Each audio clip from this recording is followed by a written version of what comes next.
11장 믿음은 바라는 것들의 실상이요 보지 못하는 것들의 증거니 선진들이 이로써 증거를 얻었느니라. 또 12장 믿음의 주여 온전케 하시는 이 예수를 바라보자.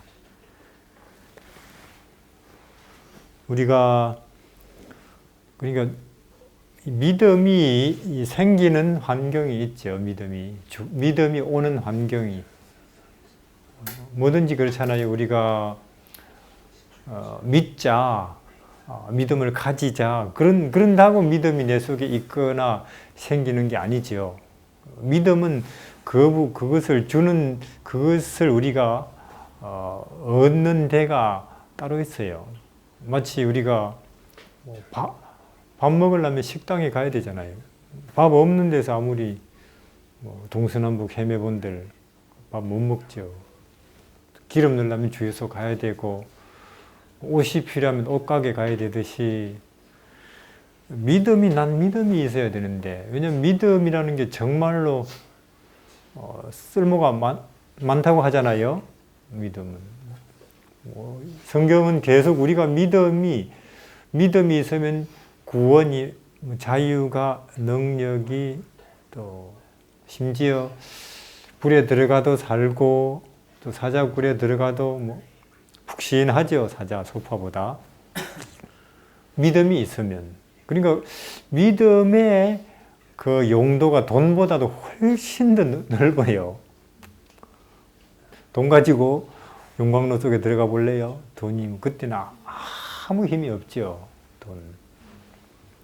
혹은 돈 가지고 물 위를 걸을 수 있나요? 베드로처럼 물에 쑥쑥 들어가요.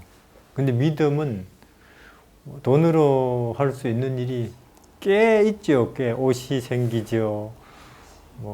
먹을 게 생기죠. 집이나 자동차 생기죠. 그러나 믿음의 용도는 더 넓거든요. 사자굴에 들어가도 편안, 불 속에 들어가도 시원하고, 물 위를 걷기도 하고, 죽음 앞에서도 여전히 소망이 충만하고. 그러면 우리는 돈을 벌려고 애쓰는 것보다 믿음이 내 안에서 생기고 그것이 커지는 일에 더 애써야 되는 거예요. 왜냐면 그게 더 용도가 많으니까. 근데 돈 버는 것도 돈 벌려고 하면 돈을 버는 장소에 가서 뭘 해야 돈이 벌리듯이 이 믿음도 그것을 우리가 얻을 수 있는 데가 따로 있죠. 기름, 주유소, 옷은 옷가게, 음식은 식당. 믿음은 어디서 누가 주는 거냐? 예수님이 주시는 거죠. 여기 믿음의 주요, 믿음의 장시자요. 북한 성경에는 이렇게 되어 있습니다. 믿음의 장시자요. 이 말이. 그리고 또 믿음의 대상이신 예수를 바라보자. 그러면 자, 우리가 지금 터키 말은 저렇게 하는 것이구나. 터키 사람들이 말을 하는 걸 들어야 되죠. 그렇죠? 정확하게. 또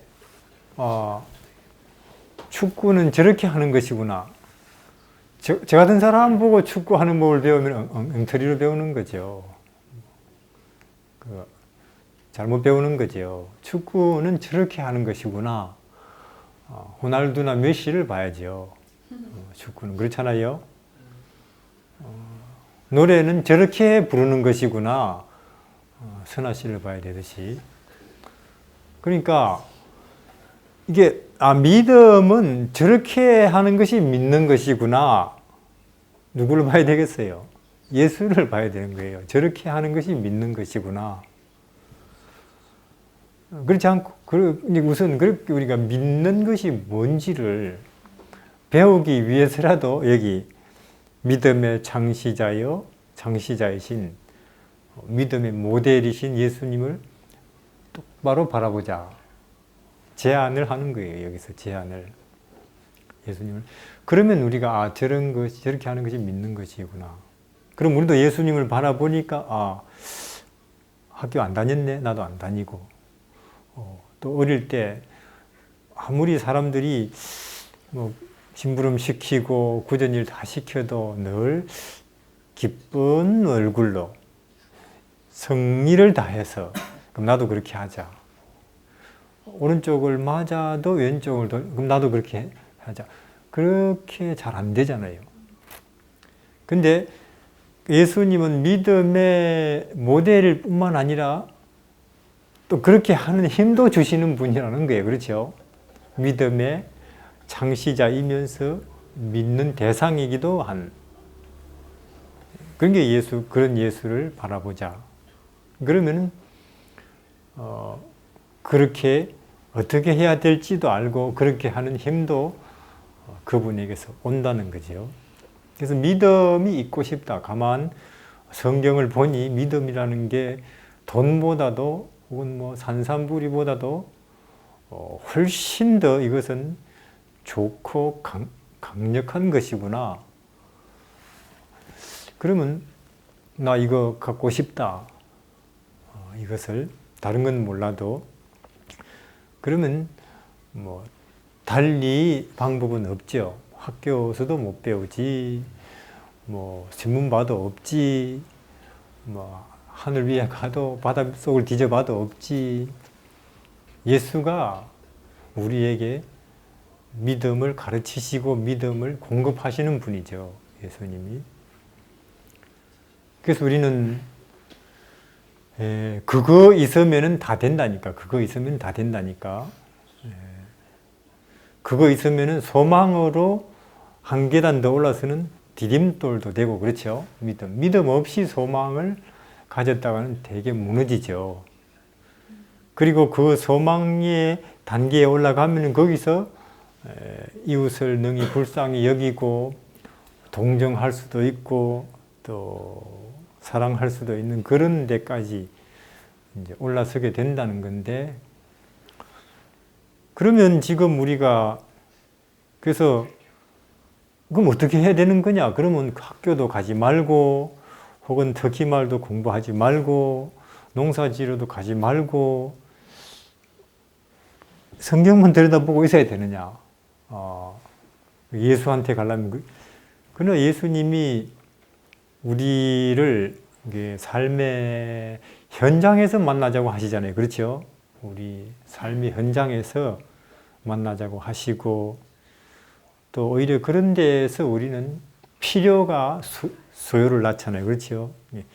수요가 공급을 낳잖아요. 그렇죠? 수요가 공급을. 동의하실 거예요. 수요가 공급을 낳는다. 그럼 이 시대의 마약을 근본적으로 근절해 버릴 수 있는 가장 좋은 방법은 마약을 아무도 사용 안 해버리면은 그거 밀가루보다 더 싸질 거예요. 그렇죠? 누가 그걸 취급하겠어요? 마약 공급하는 사람들은 아니 그거 지원하는 사람이 미국 너희 나라에 제일 많은데 그래요. 그렇죠? 그 사람들, 남미 사람들은 당신네 나라가 제일 많은데 사실은 당신네 나라 때문에 마약 돈벌이 된다 이렇게 말해요. 그렇기 때문에 수요가 없으면 공급도, 자, 아무리 이쪽에서 바람이 분다고 창문 열어 저쪽은 닫아놓고 열어놓으면 안 들어와요. 바람 안 들어와요. 저쪽 나가는데 열어놔야 바람 들어오고 계속 들어오죠. 그럼 우리가 가만 방 안에 앉아서 이렇게 책 들여다보고 있으면 수요가 있는지 그럼 수요가 없어요. 불쌍히 여길 사람도 없지요. 덥지도 않지요. 춥지도 않고 또 다른 사람과 어떤 관계도 없으니 인내할 일도 혹은 참을 일도 없죠. 그렇기 때문에 우리는 오히려 지금 터키말을 공부해야 된다. 근데 잘 안 된다. 정말 그거는 필요가 생긴 거잖아요. 필요가. 그래서 그 예수 그리스도 도와주십시오.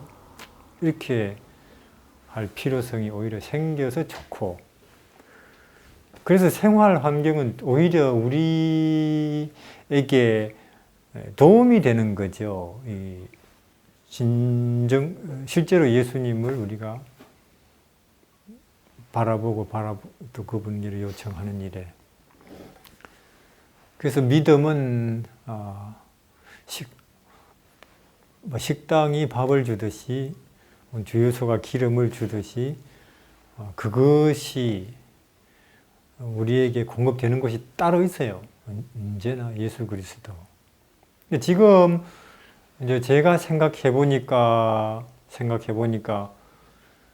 그러면 현재 우리는 지금 어떤 면에서 수많은 군중을 강력하게 이끌면서 수고하고 무거운 짐진 자들아 아무도 근심하지 말라, 또 초자연적인 일을 행사하면서 그런 입장은 아니거든요. 그렇잖아요. 예수님의 공생에는 그랬어요. 수많은 무리들을 가르치고 병자를 고치면서 강력하게 군중을 이끌었죠. 그럼 현재 우리는 그런 입장은 분명 아니에요.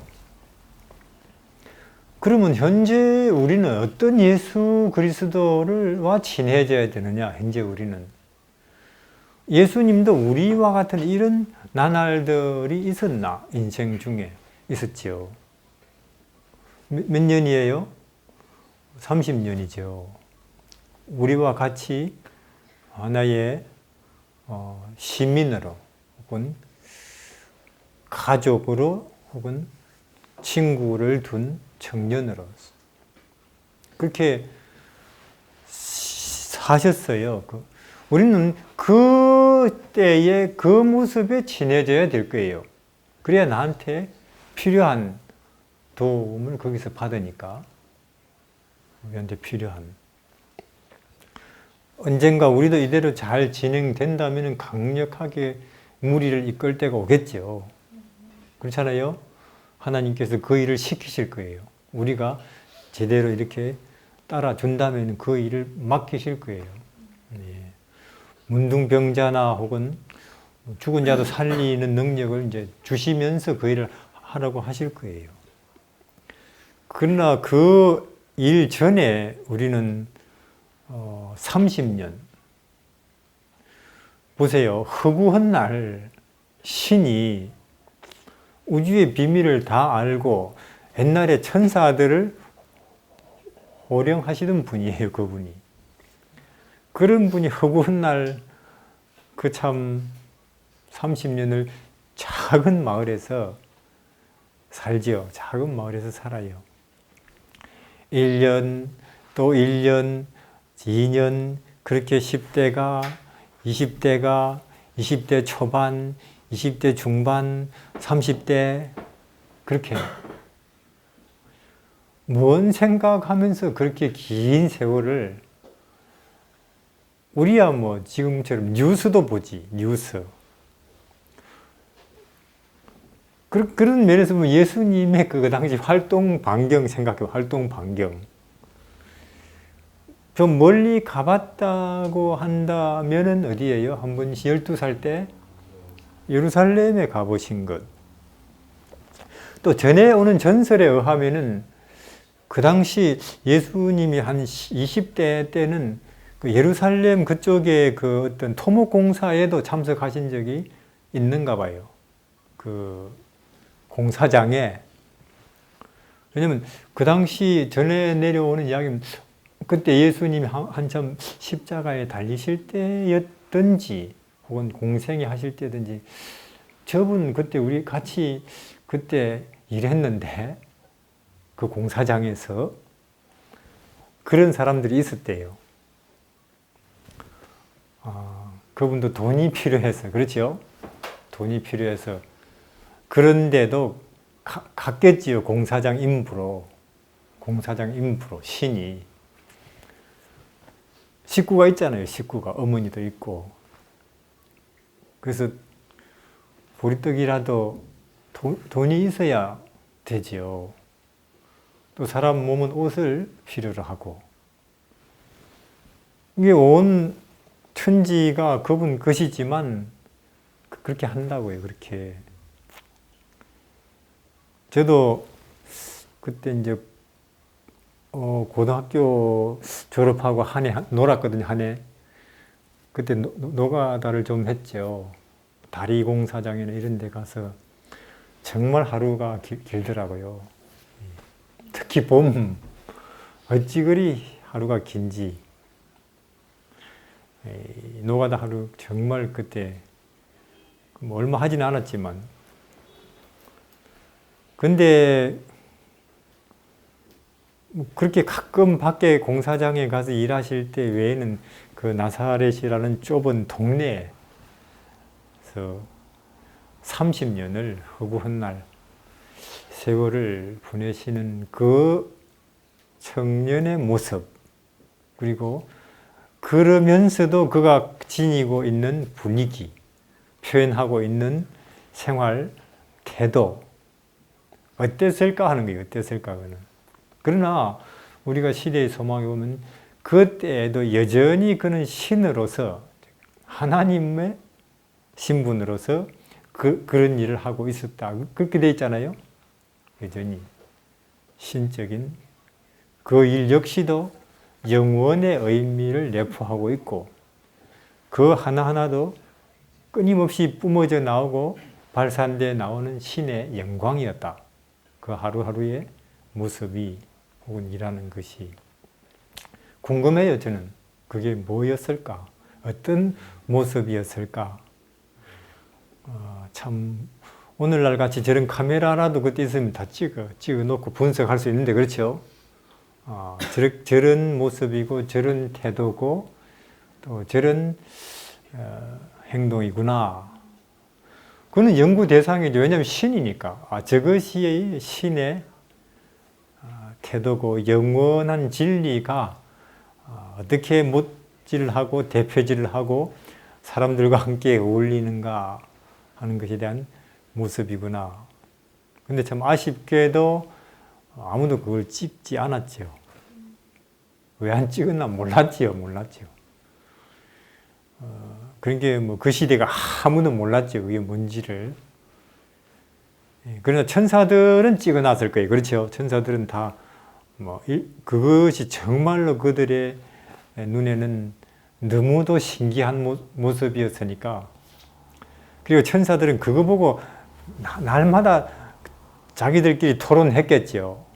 어떻게 생각하느냐, 가브리엘. 하나님의 저 행동, 저 모습. 저럴 줄은 몰랐다, 우리가. 저것이 결국은 신성이고 하나님의 영광의 본색인가. 사탄의 말이 완전히 틀렸지 않나, 그러면. 신이. 그 구석구석이 그들에게는 그렇게 보였을 거예요. 그 천사들인. 그 예수의 한 행동, 일거수일투족이. 근데 이제 사실은 우리가 예수님으로부터 우리의 삶의 방식이나 태도를 또 도움을 받아야 될 기간, 모습이 때문에 사실은 거기에요. 거기 가 있는 게 좋을 거예요. 이해하시겠죠? 거기에. 시대의 소망에는 투쟁의 시기라고도 했고 또 유년시대라고도 했잖아요. 거기 가 있어야 도움을 받는다니까요. 지금 우리는. 그렇지 않고 뭐 겟세마네나 혹은 물론 그것은 하나의 중요한 사건이긴 하지요. 그러나 지금 나하고 꼭 같이 내가 그것을 공감하는 가운데서 그리 되려면, 아시다시피 베드로가 결정적으로 고기 잡는 일, 어부라는 직업을 던져버린 것은 문둥병이 낫는 거 보고 한 거 아니에요. 죽은 자가 사는 거 보고 결심한 것도 아니고, 고기가 잔뜩 잡힌 그날, 이해하시겠습니까? 즉 자기 분야에서, 자기가 익숙한 분야에서 이 하나님의 능력을 본 거죠. 그건 그야말로 사실상 뭐 용광로 속에 들어갔다가 살아나온 다니엘의 세 친구들 자기네들이 일이고, 사자굴에 들어갔다가 나온 건 다니엘이 일이고, 골리앗 죽인 건 다윗 자기 일이고, 우리가 그 기록은 알지만 그것이 내 마음속에 너무나 큰 감동과 감격으로 신의 능력을 느끼게 되는 그런 거는 아니잖아요. 우리도 내 안에서 혹은 내 익숙한 데서 신의 능력을 체험해야 되거든요. 예수님을 만나고 느껴야 우리가 그렇게 놓기 어렵고 그렇게 집착했던 것들 뭐 가볍게 헌집신작처럼 던져버리고 예수님을 따라갈 결심이 설 거예요. 그래서 우리는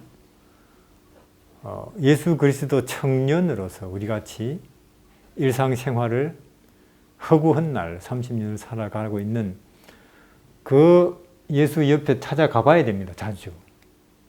목수간에서 대표질하고 있는 그 옆에 가서 가만 지켜보고 있어 봐야 돼요. 물론 그때 아무도 그렇게 안 했지요. 뭐 아무도. 그 시대가. 그 시대에 누군가가 저 친구는 저분은 저래도 신이다. 홍해를 쪼갠 장본인이다. 구름 기둥 불기둥 속에 이스라엘을 이끌었던 그 친구가 저분이다. 그걸 알았다면 그 시대 중에 누군가가 그걸 알았다면 맨날 그 옆에 가서 아마 보고 있었을걸요. 구경하고 있고. 그렇잖아요. 그러면 그때 우리가 가서 이렇게 한번 묻는다고 칩시다. 톱질하고 있어요. 당신이 천지를 지으신 하나님이요? 하나님 맞습니까? 하고 물으면 그 청년이 어떻게 대답할까요? 반응이 어떨 것 같아요? 네가 말했느니라. 그렇게? 정말 궁금하죠? 어떨 것 같아요, 반응이? 웃을 것 같습니까? 예. 아마 잘은 몰라도 처음에는 들킨 것처럼 그렇죠? 약간 깜짝 놀라는 것처럼 아니 어떻게 내 비밀을 하는 것처럼 보다가는 그만 살짝 웃고는 대답도 안 하고 그냥 일을 하겠지요. 예.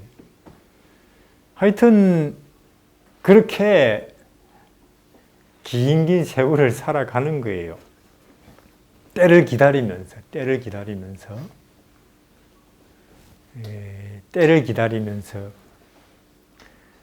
하나님은 그분이 하나님께서 계획하신 정해놓으신 때라는 게 있잖아요. 맞습니까? 때라는 게 있어요. 어떤 면에서 우리는 때가 됐기 때문에 여기 왔는지도 몰라요. 그렇잖아요. 때가 됐기 때문에. 우리 여기 와 있지만 이슬람에 와보니까 때가 된 것 같잖아요. 하나님께서 이슬람을 초청하실 때가 된 것 같잖아요. 그러니까 마지막 때는 빠르게 전개된다고 했잖아요. 하나님께서 일을 빨리 진행시키신다고 돼 때를 단축하시리라 그리 되어 있거든요. 그리고 우리는 공산주의가 언제 열려서 거기에는 어떻게 복음이 들어갈까 했는데 어느 날 삽시간에 소련이 붕괴되면서 공산권이 무너지면서 심지어 우리 같은 사람이 중국에 가가지고 불가능하게 보였어요. 그게 죽의 장막이라고 했잖아요. 그렇죠? 완전히 차단된. 그래 지금 싹 들어가 버렸어요. 그게 이루어져 버렸어요. 중국에. 또 공산권에. 여기 우리 봤지만은 루마니아 사람들이 제일 많아요. 우리 교인 중에. 얼마 전만 해도 그건 불가능. 그게 차우체스크 완전 독재자였죠. 조금도 용납 안 하죠. 기독교를. 근데 지금 그렇게 공산군이 무너져서 복음이 들어가기 시작하더니만 곧 이어서 지금 어디에 문이 열린 것 같아? 지금 이슬람에. 그렇잖아요. 이슬람에. 그러니까 이 시간이라는 것이 이렇게 흘러가서 마치 물이 낭떠러지 폭포에 점점 가까워질수록 그 속도가 빨라지듯이 시간도 현재 시간의 끝이 점점 가까워지기 때문에 훨씬 빠르게 가는 거예요. 하나님께서 사건을 빠르게 전개시키고 계시죠. 빠르게. 그래서 지금 사실 우리는 우리의 때를 길게 안 기다려도 될 거예요. 아마. 단축되어 전개되기 때문에. 그래서 우리는 지금 그러나 하나님께서 더 큰 영광을 나타내시면서 우리를 세워서 일하실 그 때가 분명히 하나님께는 정해져 있어요. 그래서 우리는 그 때를 기다리는 건데, 그러나 예수님께서도 그분의 때를 기다리고 계시지만은 혼자 기다리신 건 아니에요. 2000년 전에. 누구와 함께 하나님의 때를 기다려? 하나님과 함께 기다렸어요. 그렇죠? 그 목수일 혹은 그 일을 하실 때도 그분은 하나님과 함께였죠. 우리 역시도 예수님의 때를 기다리지만 누구와 예수님의 때를 기다리느냐? 이 이슬람의 땅에서 예수님과 함께. 그렇잖아요? 예수님과 함께. 특히 어떤 예수냐? 목수로 일하시는 그 예수와 함께 때를 기다리는 거죠. 자주 거기 가서 그분의 태도나 모습을 들여다 보는 거죠. 유년시대, 투쟁의 시기. 생각나는 거 있습니까? 투쟁의 시기 딱 하면은? 혹은 유년시대?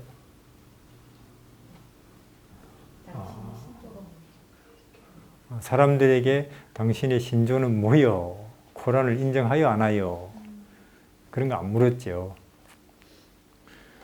우리 지금 그런 거 물을 묻고 싶으신 안식일을 도대체 당신 어떻게 생각하여? 이런. 그래서 투쟁의 시기, 그분의 투쟁의 시기, 그리고 유년시대 생각납니까? 그 내용들 중에 생각나는 거 없어요? 잘 안 가시는구만. 그 동네에 간지 오래됐구만. 생각 안 나니? 그 골목, 그 거리, 그리고 그 모퉁이, 거기에 놓여있는 삽이나 괭이, 대패, 그리고 걸려있는 옷가지들 목숫간에. 가본 지 오래돼서 다 잊어버렸죠. 그러면 안 되죠. 믿음이 공급 안 되죠. 믿음이 공급 안 되면 내가 노력해야 돼. 참으려고, 인내하려고, 혹은 또 나를 다스리려고, 또 열심을 내려고. 그건 한계가 있지, 그거는. 그렇잖아요. 우리 인간이 내 의지력과 노력을 가지고 나를 다스리고 주변을 돌보려고 하면 좀 하는 듯 해도 지치거든. 금방 밑바닥 드러나 버리고. 전능의 그 근원에서 공급받아 가지고 해야 되거든요. 전능의 근원에서 공급받아 가지고. 심지어 로마서 어디에 보면 12장에 믿음으로 아니한 것은 죄니라 그렇게 돼 있어요. 그러니까 돈 훔친 것도 죄고, 그리고 남을 때리는 것도 죄지만은 믿음으로 안 한, 글쎄 너무 극단적인 표현일지 몰라도 선행도 죄라는 거예요. 그 각도에서 보면. 그래서 니고데모 보고도, 니고데모 당신 여태까지는 당신의 타고난 성품과 그리고 교육 배경과 지위 때문에 선한 일을 많이 했지만은 이제는 새로운 방법, 즉 믿음으로 하세요. 그게 거듭나라는 거 아닙니까? 예수 그리스도님 그분으로부터 공급받아서 좀 서툴겠지만은 새로 시작하는 거니까. 니고데모는 자기 성품 가지고 하는 게 훨씬 쉽죠. 또 자기 배운 대로. 그러나 이제는 서툴러도 이제는 믿음으로 새로 하라는 거예요. 이게 잘못된 자세 가지고 계속 탁구 치고 테니스 치고 하면은 전문가들은 알아요. 어느 정도까지는 당신 이거 가지고 뭐 동네 축구는 하는데, 동네 축구는 혹은 뭐 이 골프샷으로는 내기 골프는 하는데 당신이 진정한 프로는 이 폼으로는 못 됩니다. 그러니까 참 힘들겠지만은 그 폼 고쳐야 됩니다. 이게 예수님이 니고데모에게 하신 말씀이에요. 그래서 우리가 이 예수님 투쟁의 시기 자주 가야 된다니까. 우리는 거기 사실 가서 도움받아야, 거기서 도움받아야 될 현재 입장이니까. 혹은 유년시대. 그러면서 우리가 때를 그분과 함께 보내면서 때를 기다리면 하나님께서 사인을 주시죠. 반드시. 이기심 없는 인정. 그렇잖아요. 이기심 없는 인정. 또 고결함을 잃지 않는 진실성. 또 늘 그 시와 찬미를 자주 부르고 그렇잖아요. 그때는 어떤 노래들이 많이 있었는지 전 잘 몰라요. 하여튼 노래를 자주 부르면서 그 목적이 두 가지였던 것 같아요. 나도 좋고 또 듣는 사람도 좋으라고. 그렇죠? 듣는 사람도 좋으라고. 왜냐면 우린 다 알아요. 제가 어릴 때 딱 집에 딱 온다. 근데 어머니가 노래를 흐릉을거리고 있으면 정말로 안심이 되고. 맞습니까? 우리 어릴 때 정말 참 좋다. 어머니가 기분이 좋구나. 그렇죠. 그래서 주위 사람들에게 또 오해를 받을 정도로 바보 아닌가 저 친구. 그러니까 어디 가다가도 누가 부탁을 하면은 어디 가다가 형들이 심부름 시켜서요. 형들이 심부름 갖다 주고 오라고.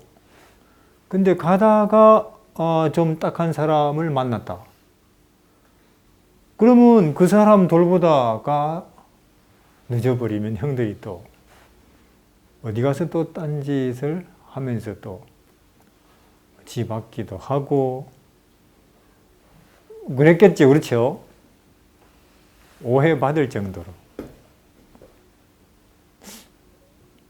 바보 아닌가? 저 친구. 그런 소리 들을만 할 정도로. 그래서 투쟁의 시기. 그런 형들을 그러나 여전히 성의를 다해서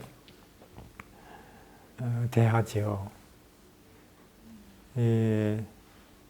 그런 것은 어떻게 그럴 수가 있었냐? 그러니까 그런 그분의 모습은 그 자체가 말 그대로 이제 소금이고 그렇죠? 주위 분위기를 늘 더 즐겁고 밝게 하는 소금이고 또 더 깨끗하게 만드는 빛이고 그러죠. 하여튼 친구들도 좋아했대요. 친구들도. 하여튼 있으면은 하여튼 좋아지니까 밝아지고. 그렇지만 또 뭔가 좀 약간 이 엉뚱한 짓을 같이 하자면 절대로 거기에는 이제 가담을 안 하니까 또 놀려대기도 했지만 하여튼 친구들이 같이 있기를 좋아했대요. 하여튼. 그런 유년시대 혹은 투쟁의 시기를 우리도 함께 보낼 필요가 있어요. 그분과. 그래서 그분과 함께 그분이 주시는 믿음을 공급받으면서 그분과 함께 때를 기다리는 자에게는 반드시 때가 올 거예요. 요셉에게 때가 왔고 또 다윗에게 때가 왔고 혹은 다니엘에게도 때가 왔듯이. 왜냐하면 우리는 그렇습니다. 이게 지금 필요한 것은 인물이에요, 인물. 우리가 아는 것처럼. 왜냐하면 그 인물 때문에 뭐가 발생할 수 있느냐? 온 세상이 주목할 수밖에 없는 사건이라는 게 발생하거든요. 그러니까 우리가 열심히 가르치고 안식일을 가르치고 혹은 또 세천사 기별을 가르치고 다니엘서 계시록을 가르쳐서 사람들이 우리가 아는 기별을 다 이해하면은 분위기가 재림 무드로 갈 것이다. 아니에요. 우리가 지금 그거 몰라서 재림교회가 이렇게 미지근한 거예요. 다 공부할 만큼 해도 그런데 그럼 딴 사람한테 가르쳐도 마찬가지입니다. 그런 것 때문에 재림으로 가자고 하는 길이 조성되는 건 아니에요. 우리 신학을 낱낱이 온 세상이 다 이해한다고 재림 분위기가 뜨거워지는 게 아니라니까요. 뭘 보면 하느냐? 우리를 봐요, 우리를. 앤드루스 저는 가봤는데 안 뜨겁더라고요. 그럼 무엇으로 이 시대 전체가 예수님과 그분의 재림이라는 사건에 관심이 쏠리게 되게 되느냐? 사건으로, 사건. 그럴 만한 사건이 일어나야 됩니다. 그런 인물을 통해서. 왜냐하면 물론 예언도 있고 또 신학도 있습니다. 교리도 있고. 그러나 보세요. 자, 하나님 말씀에 예수님이 말씀하시잖아요. 다니엘, 예레미야에 너희들이 바벨론 포로 생활 몇 년 하면은 돌아온다고 되어 있습니까? 바벨론 포로 생활을 70년이 차면은 예루살렘으로 돌아온다. 그러나 자 보세요. 그러면 다니엘이 딱 아무리 70년이 찼는데도 다니엘이 이렇게 딱 보니까 예루살렘으로 그 당시는 페르시아 제국이었잖아요. 페르시아가 이스라엘 백성들, 당신들 성경에 보니까 70년 차면 돌아간다고 돼 있는데 가세요. 성경도 모르고 페르시아가 그렇게 할 리가 만무해요. 그렇죠? 할 리가 없어요. 자, 그리고 또 그뿐이에요. 이스라엘 백성들은 이스라엘 백성대로 이미 페르시아에 자리 잡아버렸어요. 자리. 왜냐? 70년이 짧은 세월이에요. 70년이. 제 미국 가보니까 이민 온 지 40년도 채 안 됐는데도 다 완전 미국 사람 돼 있던데, 그 1세들은 2세들은 한국말도 모르던데, 한국말도 생각하는 것도 완전. 근데 그 70년이 됐는데 거기 다 자리 잡았는데 아들 딸들은 거기 학교에 다니고 있는데 또 거기 학교 졸업해서 거기 직장 잡고 있는데 누가 그 무너진 바벨론에 예루살렘에 가가지고 거기 거친 데 가서 텐트 생활하면서 그 성 재건하고 싶어 하겠어요? 아무도 안 하려 그래요. 70년이 찼는데도. 그래서 이 다니엘이 안타까워서 답답해서 다니엘이 사실 자리 잡은 걸로 본다면 제일 바벨론이나 페르시아에서 잘 기반 잡은 사람 누구예요? 다니엘이지요. 총리인데 총리. 그러나 다니엘은 우리 보통 사람하고 틀린 사람이죠. 이 땅에 자리 잡는 데는 애초부터 관심이 없죠. 애초부터. 오직 그 마음속에 기다리는 것은 예루살렘으로 돌아가는 그날, 예루살렘 성전이 다시 회복된 그날. 근데 기미가 없죠, 기미가.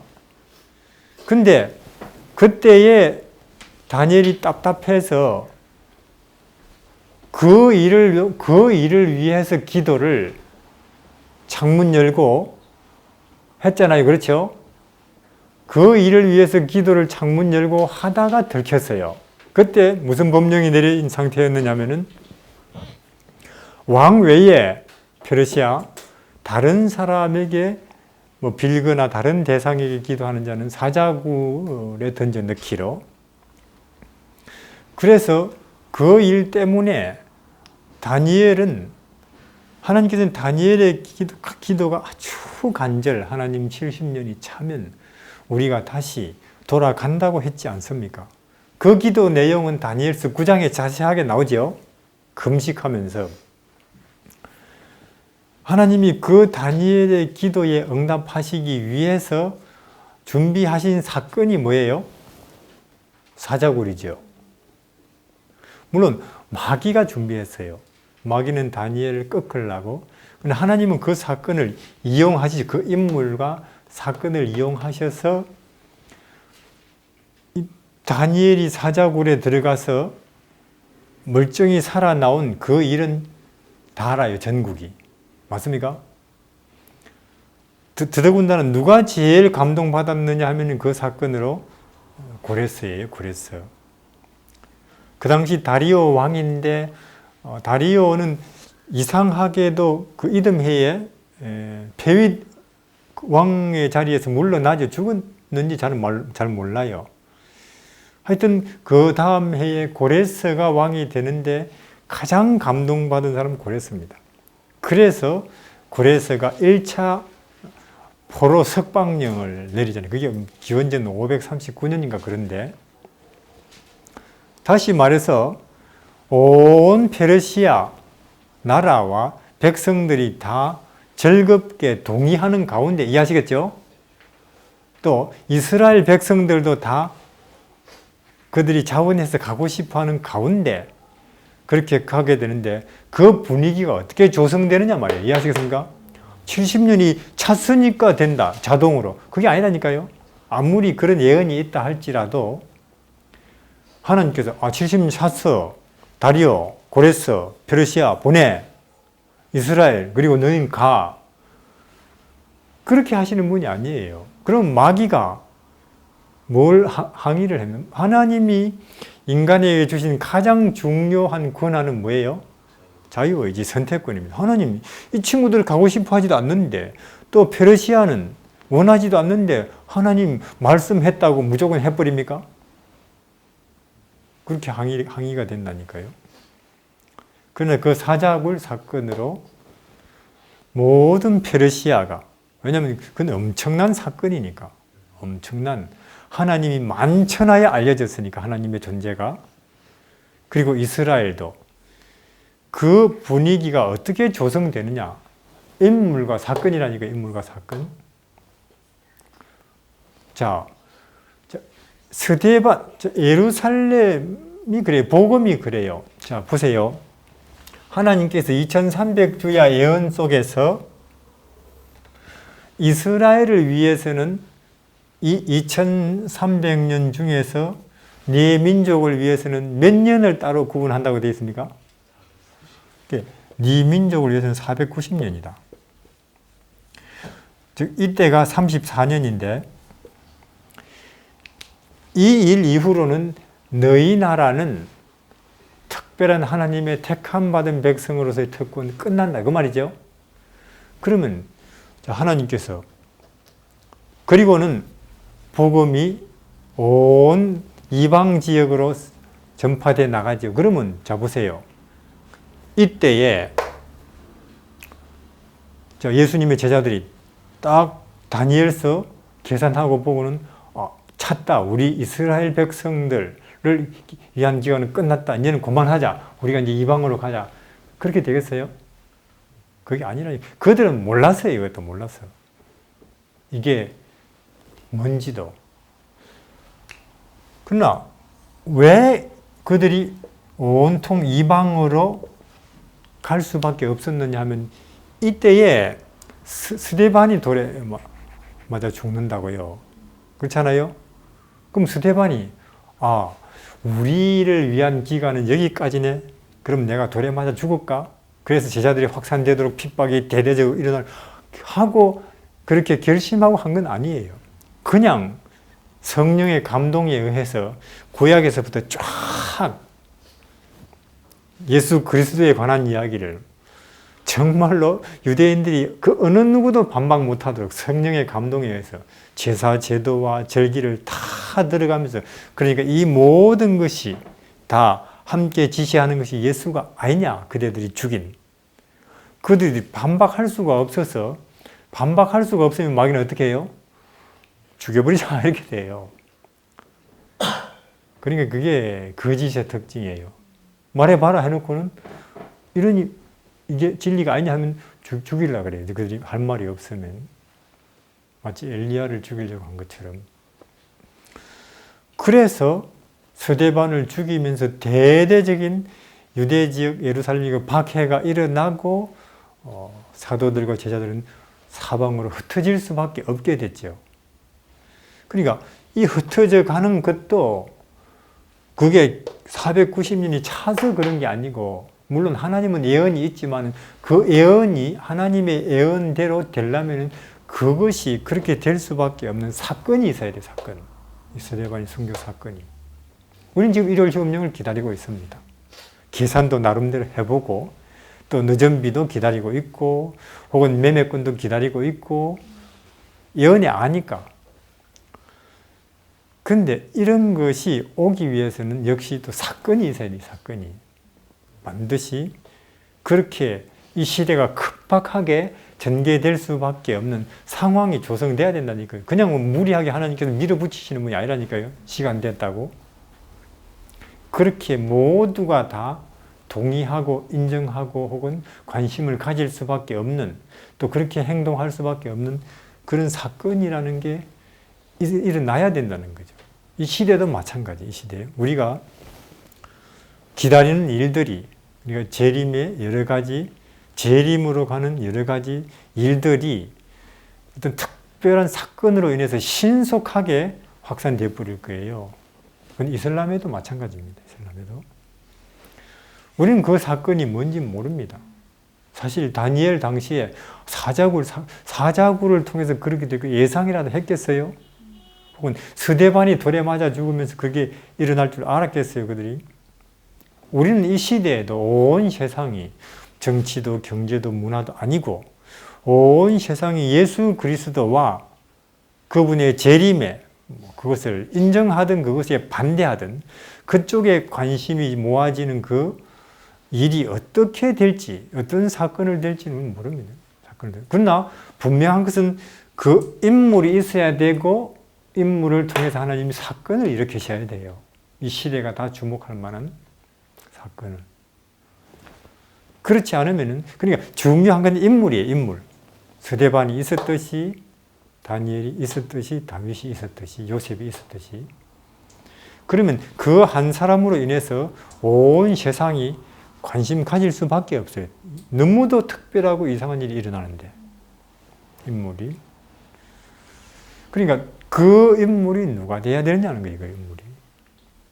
그 인물이. 우리 중에 그런 인물이 없으라는 법은 없죠. 우리 중에. 어쨌거나 믿음이 있는 사람이에요. 믿음. 예수님은 아버지와 동행하면서 때를 기다렸듯이 우리 중에 누군가가 아주 예수 그리스도와 친하면서, 특히 어떤 예수냐?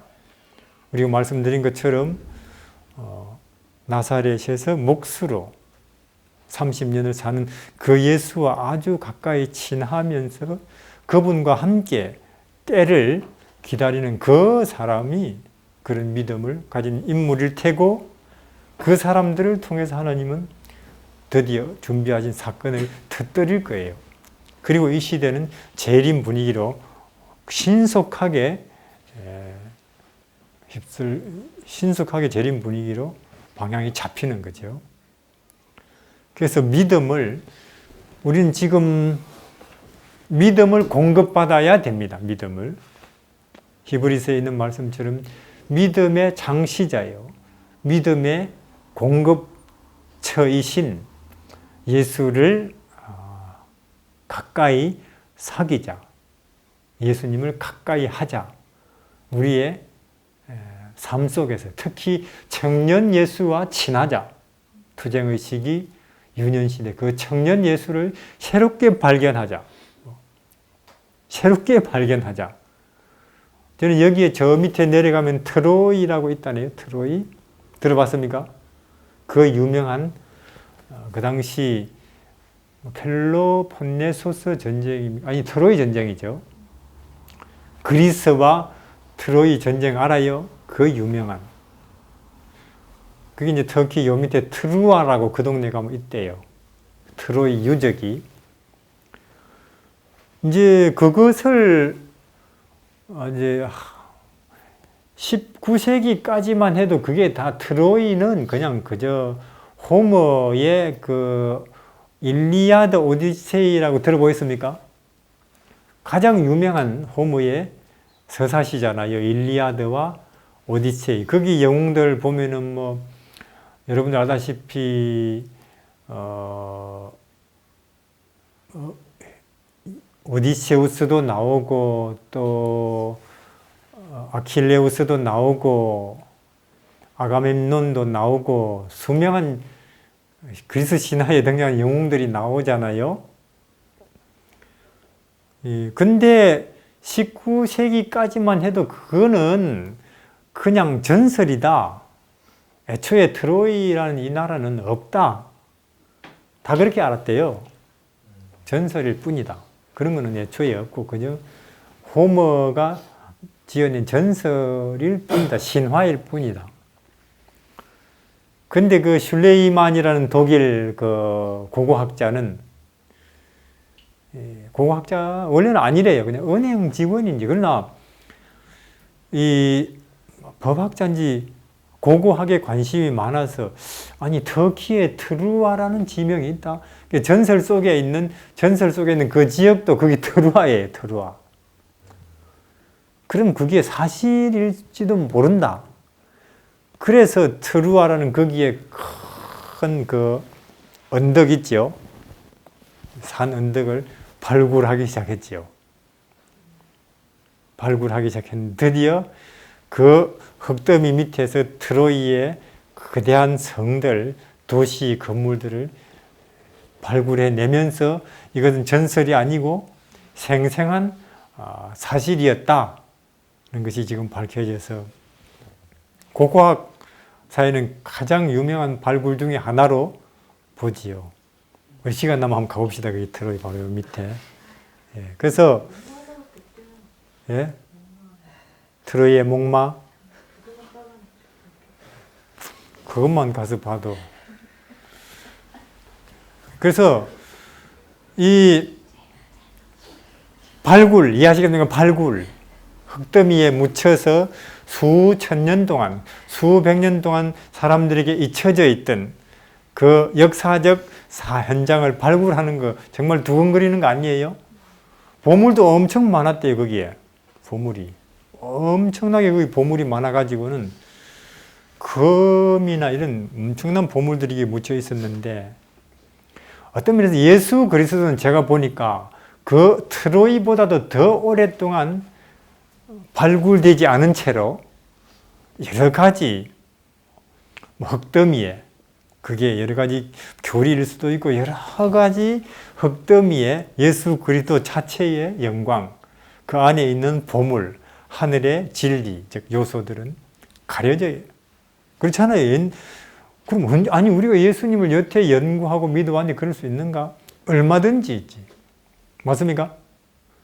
그 예로 2000년 전에 유대인들이 절기, 제사제도, 성전봉사 그리고 피 흘리는 양과 염소, 소 이 희생과 그 절기와 성전봉사 의식 얼마나 큰 하나님의 구원과 사랑과 속죄의 보물이 맞습니까? 비밀이 담겨 있었어요. 근데 그 시대가 그걸 하면서도 아무도 몰랐다니까? 아무도. 그냥 그 형식과 종교의식과 여러 가지 까다로운 그 의식을 파고 들어가가지고 그것이 내포하고 있는 의미를 제대로 발굴해내서 그것이 주는 하나님의 구원의 계획을 알고 기뻐하고 감사하다가 그리고는 예수님을 환영하는, 누가 그런 사람이 있었어요? 아무도 없었지.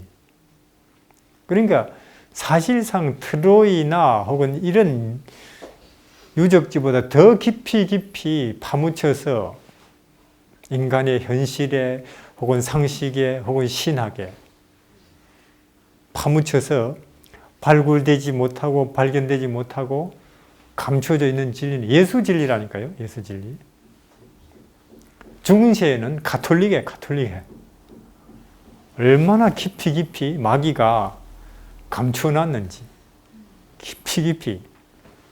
지금도 마찬가지. 지금도 예수 그리스도 안에 있는 하늘은, 진리는, 빛은 하여튼 여러 가지 인간적 요소와 주장들과 견해들로 깊이 파묻혀 있어요. 그래서 우리는 왜 예수께로 재림을 하느냐? 이제는 우리가 예수님의 유년시대와 투쟁의식의 청년기로 가서 발굴하자는 거예요. 그분을. 발굴. 그분의 삶 속에 숨겨져 있는 하늘을, 하나님의 영광을, 그리고 진리를, 우리 인간의 정서와 생활을 무한히 채워주는 은혜의 천국을 우리가 발굴해내서 그 안으로 들어가자는 운동이에요. 예수께로. 그리고 사실 그렇게 해야 재림이 오게 돼 있어요. 그렇게 해야. 예수님이 제대로 온통 드러나고 경험되고 만천하에 공포돼야 재림이. 그렇기 때문에 그런 예수 그리스도를 우리가 제대로 알고 바라보고 만날 때에 우리는 믿음이 아까 돈보다도 훨씬 더 용도가 많다고 했잖아요. 무한하다고 했는데 그 믿음이 그렇게 해서 우리 안에 준비되고 생길 거예요. 큰 믿음이. 그리고는 하나님께서 그들에게 드디어 정하신 그분의 때에 사건을 일으키실 것이고, 온 시대의 관심을 스포츠도 영화도 오락도 정치도 아니고 예수님과 그분의 재림 그쪽으로 쏠리게 할 거예요. 그리고는 그게 맞다, 틀리다는 무서운 양쪽의 싸움이 일어날 것이고, 그 싸움이 극도에 도달했을 때에, 물론 하나님 편에서는 소수겠죠. 극도에 도달해서 드디어 우리가 설 자리가 없으려고 할 때에 재림이라는 사건이 오겠지요.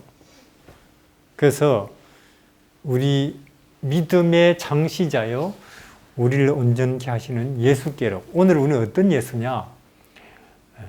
자주 나사렛에 가서 톱질하고 혹은 대표질하고 있는 그분 옆에 가서 이렇게 물어도 보고, 또 내 문제를 의논도 해보고, 그분에게서 조언도 듣고 도움을 받아가면서 하나님의 때를 기다리면서 예수께로 재림으로 함께 나아가기를 바랍니다.